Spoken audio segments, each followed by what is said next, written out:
नमस्कार, मैं डॉक्टर अनीता तंबोली। बच्चों, आज हम देखेंगे अनुसूचित जनजाति की समस्या के बारे में। तो इनकी समस्याएं क्या-क्या है, ये जानने से पहले हम ये देखेंगे, इस पर चर्चा करेंगे कि अनुसूचित जनजाति किसको कहा जाता है, उसका क्या अर्थ है, परिभाषा क्या है उसकी, और इन जनजातियों की जो समस्याएं हैं उसके कारण क्या है। आज हम इस वीडियो में इन सब चीज़ों पर डिस्कस करेंगे।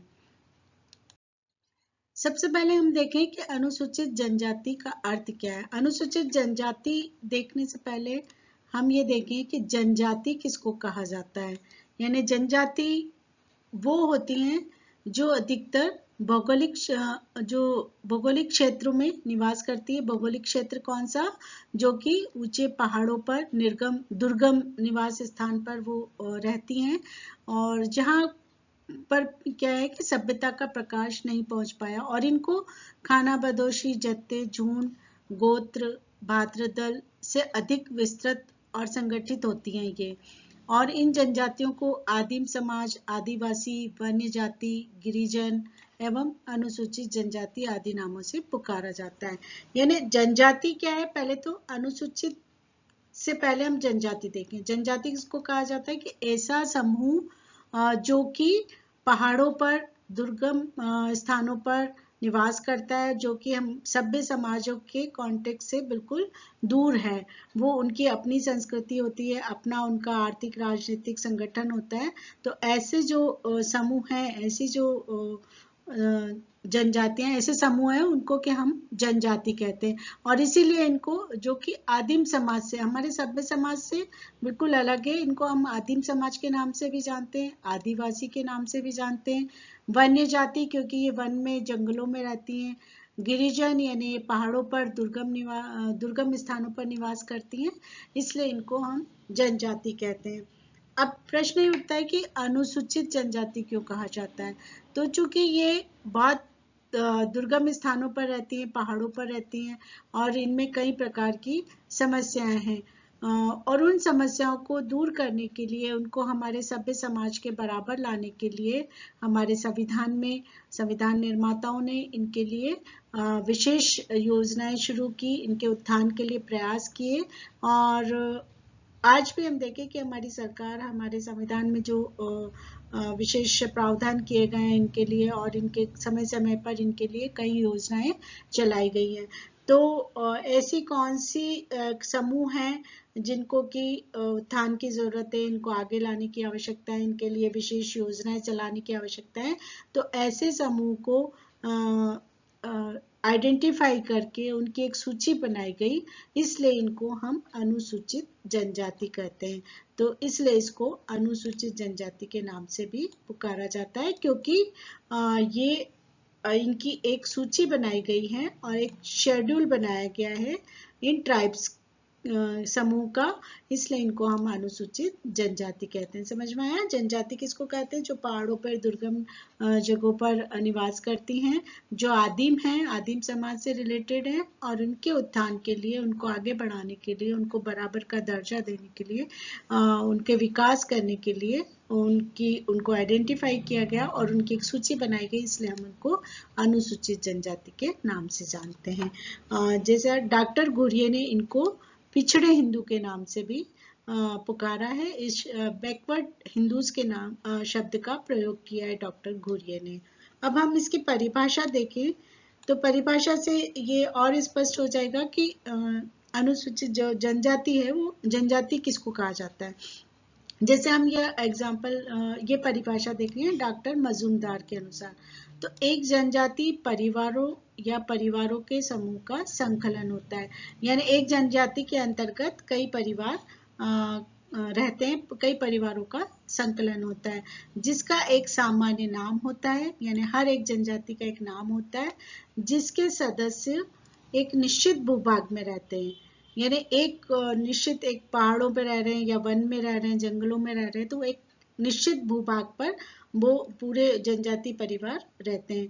इनकी एक समान भाषा बोलते हैं, यानी एक जैसी भाषा बोलते हैं। ये अपने कम्युनिकेशन के लिए एक पर्टिकुलर भाषा का प्रयोग करते हैं। हर एक जनजाति की अपनी एक अलग भाषा होती है, और ये विवाह, व्यवसाय या उद्योग के विषय में निश्चित निषेधात्मक नियमों का पालन करते हैं। यानी इनमें कुछ निषेध हैं जिनका ये विवाह के दौरान यानी अपने ही जनजाति में विवाह करना, अपना ही जनजाति का व्यवसाय करना, इस तरह से जैसे हमारे यहाँ जाति में एक निषेध होता है कि अपनी जाति में विवाह करना, अपनी जाति का व्यवसाय करना, ऐसे इनमें भी जनजातियों में एक निश्चित निषेधात्मक नियमों का ये पालन करते हैं और पारस्परिक कर्तव्यों की एक सुविकसित व्यवस्था को मानते हैं।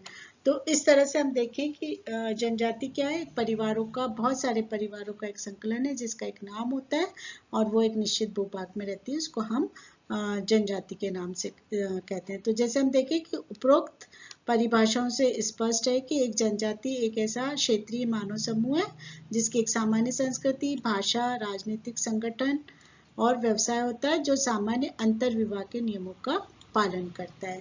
अब आगे हम देखें कि जनजाति के लक्षण क्या है या जनजाति की विशेषता क्या है। किसी भी कंसेप्ट की अगर हम जब विशेषताएं देखते हैं तो वो कंसेप्ट और ज़्यादा क्लियर हो जाती है, उसका मीनिंग, उसका अर्थ और ज़्यादा क्लियर हो जाता है। तो जनजाति किसको कहते हैं? जो एक सामान्य भूभाग पर रहती है, यानी जनजाति एक निश्चित भूभाग पर निवास करती है। एक जनजाति के जितने भी परिवार हैं वो एक ही जगह पर निवास करते हैं, एक ही स्थान पर निवास करते हैं। सामान्य भाषा, एक जनजाति के लोग अपने विचारों का आदान प्रदान करने के लिए एक भाषा का प्रयोग करते हैं।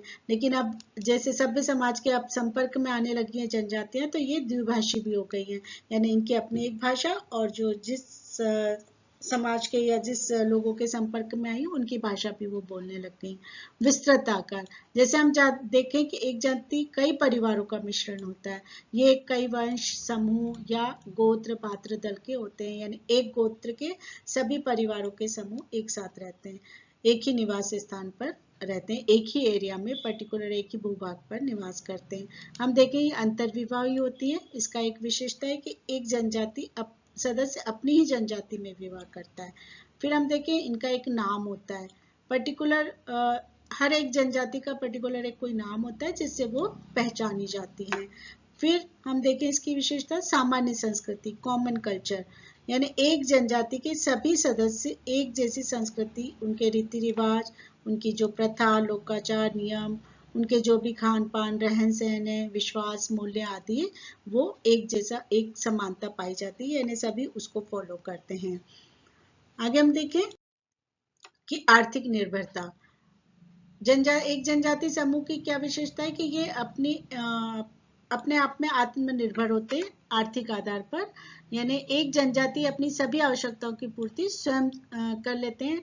इनका शिकार करना, जो फूल एकत्रित करना, पशुचारण, जो भी इनका कृषि, गृह उद्योग, अपनी तमाम आवश्यकताओं की वस्तुएं ये खुद स्वयं ही जुटा लेते हैं और कभी कभी ये अपनी दूसरी जनजातियों से भी वस्तु विनिमय के आधार पर अपना जो आर्थिक संचालन करते हैं। फिर हम देखें इनकी एक राजनीतिक संगठन होता है, हर एक जनजाति का अपना एक राजनीतिक संगठन होता है और खास करके अधिकांश जो जनजाति है उनका एक वंशानुगत मुखिया होता है, यानी वंशानुगत रूप से वो पीढ़ी दर पीढ़ी वो मुखिया उस परिवार को हस्तांतरित होता रहता है। एक वंशानुगत मुखिया होता है और वही पूरी जनजाति के सदस्यों पे अपना कंट्रोल रखता है, उन परंपराओं का निर्वाह करवाना, रीति रिवाज का निर्वाह कराना, कुछ अगर गलत हुआ तो उसको दंड देना, वो सारी व्यवस्था वो मुखिया करता है। फिर हम देखें कि सामान्य निषेध, यानी एक जनजाति अपना खान पान, विवाह, व्यवसाय, धर्म आदि से संबंधित जो भी इनके निषेध होते हैं उसका वो पालन करती हैं। तो इस तरह से हम देखें कि एक जनजाति की अपनी एक विशेषता होती है, जिस समूह को, ये सारी विशेषता जिस समूह में होता है उसको हम एक जनजाति कहते हैं। इन जनजातियों की कई समस्याएं हैं जो कि हम अगले वीडियो में पढ़ेंगे। अभी हम देखें कि इनके अंतर्गत चूंकि ये पहाड़ों पर, जंगलों में, घने जंगलों में निवास करती हैं, सभ्य समाज से इनका कट ऑफ था, ये उनसे किसी प्रकार का संपर्क नहीं था। लेकिन अब जैसे जैसे वो संपर्क में आते गए और उस वजह से इनकी कई प्रकार की समस्या इनके अंदर हमें देखने को मिलती है। तो इन समस्याओं के क्या कारण हैं ये आज हम चर्चा करेंगे। तो सबसे पहले जो कारण है ये कि पृथक निवास स्थान, ये जो दूर जंगलों में, दूर दराज पर निवास करती हैं, पहाड़ों पर निवास करती हैं और इनमें अन्य लोगों से संपर्क नहीं हो पाता। ये इनमें यातायात के साधनों का अभाव होता है, तो ये केवल एक पर्टिकुलर जगह पर जितना उनको मिल पाता है, तो इनकी आर्थिक जो स्थिति है वो बहुत कमजोर है और इस तरह से कई प्रकार की इनके अंदर समस्या है। इनको चिकित्सा सुविधा नहीं मिल पाती, तो कई प्रकार की स्वास्थ्य संबंधी और दूसरी कई समस्याओं से ये ग्रसित रहते हैं। तो इनका सबसे बड़ा जो रीजन है समस्याओं का वो एक पृथक निवास स्थान। फिर हम देखें कि बाह्य समाजों से संपर्क, लेकिन हम देखें कि एक हमेशा से ये पृथक स्थान पर रही हुई है, लेकिन धीरे धीरे ये जब बाह्य समाजों से इनका संपर्क हुआ, यानी हजारों वर्षों तक तो ये जनजाति अपने अलग ही पृथक रहे हुए हैं, इनका सभ्य समाजों से कोई संपर्क नहीं था।